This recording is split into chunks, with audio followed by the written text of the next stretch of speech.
안녕하세요. 저는 알고리즘 잡스의 대표이사를 맡고 있는 손진호라고 합니다. 네, 인사드리겠습니다. 네, 그래서 이제 이번 과정을 준비하게 된 계기는 이제 사피라는 과정에 이제 1차를 통과하시고 나서 2차 인터뷰를 보셔야 되는 분들을 좀 돕고자 이 강의를 준비하게 됐습니다. 제가 왜 이 강의를 통해서 이제 2차를 준비하시는 분을 도울 수 있냐면요. 제 커리어를 말씀드리면서 한번 소개해 드리겠습니다. 네, 저는 이제 알고리즘 공부를 꽤 오랫동안 해왔었는데요. 그러다 보니까 그 삼성전자라는 어떤 기업에서 제가 소프트웨어 센터 산하부서에서 면접관을 좀 경험을 하게 됩니다. 2015년도부터 16년도까지 약 2년 동안 면접관을 경험하게 되면서 제가 이제 면접을 보면서 누군가를 평가를 하게 된 거죠. 그렇게 되면서 평가를 받으시는 그 지원자분들이 굉장히 많이 긴장을 하시고 되게 많이 좀 어려워하시는 부분들이 있구나라는 걸 느꼈었거든요. 그래서 제가 면접관을 했던 경험들을 바탕으로 이 면접장에 들어왔을 때 뭐 들어올 때의 순간이라던가 또는 들어와서 말을 할 때 긴장감이라던가 이런 것들이 면접관으로 하여금 어떤 기분을 들게끔 하는지 등을 좀 상세하게 전달 드리려고 합니다.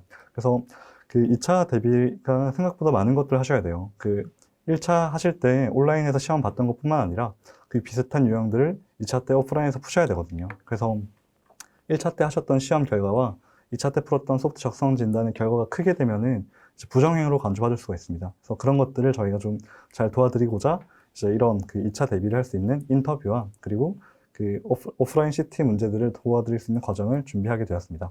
그래서 준비한 과정들을 좀 상세하게 보여드리면요. 우선 한 7강 정도로 저희가 이 2차 인터뷰 대비 과정을 준비를 하게 되었는데요. 한 강 한 강 설명드리겠습니다. 그래서 1강 같은 경우에는 이제 인터뷰의 세 가지 포인트, 이 세 가지 포인트를 저희가 준비를 했는데 그 세 가지 포인트라고 하면 그 공채에서 삼성에서 공채를 볼 때 이제 일반적으로 진행되는 면접 이 세 단계가 있는데요. 인성, 직무, 창의성 면접이 있습니다. 이 인성, 직무, 창의성 면접과 사피에서 진행되는 세 가지 인터뷰들이 어떻게 다른가들을 좀 보여드리면서 이제 좀 정보를 얻으실 수 있도록 1강을 준비를 했고요. 두 번째는 이제 1분 자기소개서와 이제 마지막으로 하고 싶은 말에 대해서 준비를 했는데 이 특정 한 강으로 빼낼 만큼 중요한 요소라서 준비를 했습니다.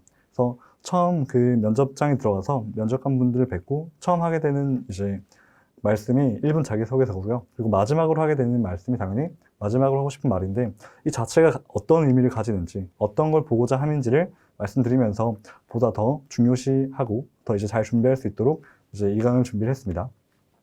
그리고 3강이 제가 말씀드렸던 그 오프라인 CT에 대한 어떤 대비입니다. 그 온라인 시험이 봤다고 끝이 아니라 이번 기수부터는 오프라인에서 오피셜하게 이제 본다라고 이제 공지가 나가고 있죠. 그래서 그런 것들을 더 대비 드리기 위해서 저희가 CT 유형의 문제를 준비를 했고요. 그 설명회에서 이 오프라인 CT에 대한 중요성도 말씀드렸고, 저희가 이번 그 3기 전에 이 기수분들이 이 사피를 준비하시면서 오프라인에서 시험을 봤던 경험이 있으신 분이 계시거든요. 이제 그런 분들과 정보를 교류하면서 그 오프라인 시험에서 당황하지 않도록 이제 준비할 수 있도록 모의고사를 총 3세트를 준비했습니다. 그래서 한 모의고사당 2개의 문제가 있고요. 그런 것들을 굉장히 상세하게 이제 알고리즘을 바탕으로 풀어드릴 예정입니다. 그 다음에 이제 4강부터 6강까지가 저희가 그 인터뷰를 직접 대비할 수 있는 이제 예상 프로세스를 알려드리고 그 프로세스에 대해서 예상 주제들이나 어떤 예상 핵심 요소들을 알려드리는 것들을 되게 디테일하게 준비를 해봤습니다.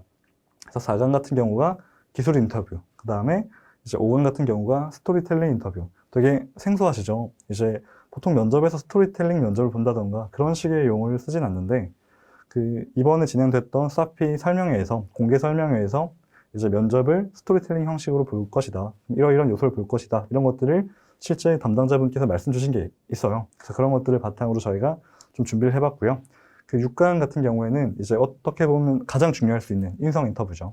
근데 사피 같은 경우가 일반적인 채용보다 훨씬 이 부분이 중요할 수 있다고 생각을 해요. 그 이유가 이제 아카데미에 들어가는 거고, 그럼 아카데미에 들어갈 분들은 어떤 전문성이나 전문 역량보다는 이제 인성적으로 준비가 되어 있고, 그 다음에 이제 어느 정도 열정이 있고, 어느 정도 학습 의지가 있고, 어느 정도 소통 능력이 있는지를 굉장히 중요시 많이 하고 있거든요. 되게 많은 채널에서 되게 강조하고 있는 만큼 이런 역량은 어떻게 준비하고 어떤 식으로 진행될 것인지를 저희가 예상을 해서 준비를 해봤습니다. 그리고 이제 마지막으로 이제 비언어적 표현의 중요성 이런 것도 준비드렸는데 사실 면접에 대해서는 굉장히 드리고 싶은 말들이 많아요. 왜 많냐면 되게 중요한 기회죠. 면접이라는 게 되게 중요한 기회를 받아서 여러 가지 과정을 통과해서 오신 거고 그 순간순간이 굉장히 중요하기 때문에 되게 많이 떨리시거든요. 근데 이제 그런 어떤 그 압박감들을 어떻게 해서 이겨내야 되고, 들어갔을 때 어떤 식의 이제 스탠스를 취해야 되는지를 좀 꼭 알려드리고 싶습니다. 그렇게 해야 면접 때 어떤 상대적으로 좋은 평가를 받으시면서 좀 그 떨림을 그 일정 수준 이상으로 높아가지 않게 좀 자제를 하면서 보실 수 있는지 그런 것들을 7강에서 좀 설명드릴 예정입니다.